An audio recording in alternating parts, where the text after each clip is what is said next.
Mister ధర్మ, మనం locate చేసిన ఆ 25 ఎకరాల్లో వచ్చే ప్రాజెక్ట్ ఇలా ఉంటుంది. It's almost 3000 crore project. It's 3 lakh square feet buildup area.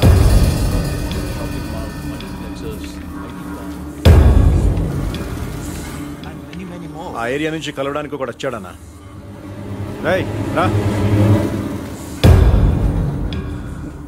నెల రోజుల్లో అక్కడి నుంచి ఖాళీ చేసి వెళ్ళిపోమన్నారంట కదా సార్. 4000 కుటుంబాలు సార్ రోడ్డున పడిపోతాయి. తప్పదు.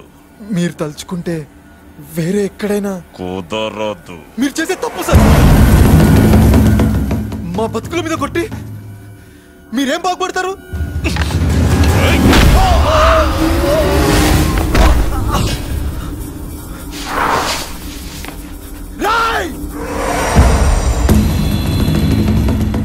వాటి దాకా గేటు దాటి ఏ ఒక్కడు నీ ముందుకు రాలేదు. ఈ రోజు నేను వచ్చాను, రేపు ఇంకోడు, ఆ తర్వాత ఇంకోడు, ఇంకొన్ని రోజుల్లో వందల్లో వేలలో వస్తాడు. అప్పుడే పీకుతావురా.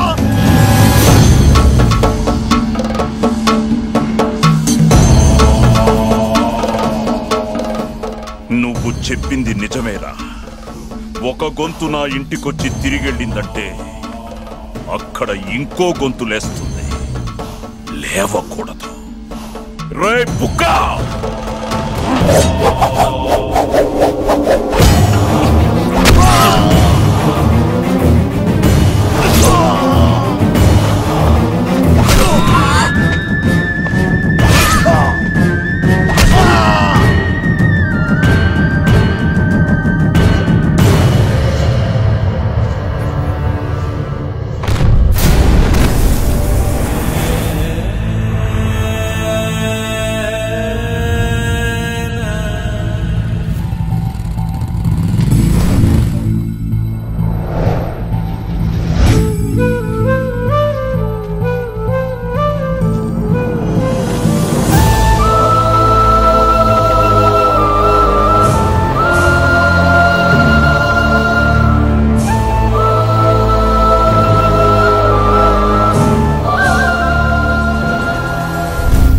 ఏమన్నాడ్రా వీడు?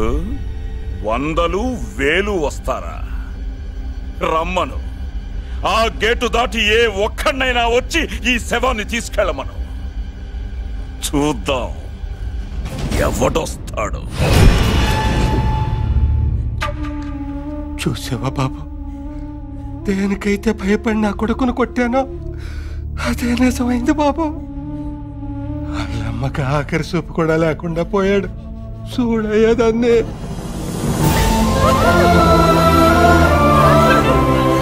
మా బతుకులు ఇంతే బాబు, ఇంతే మా బతుకు.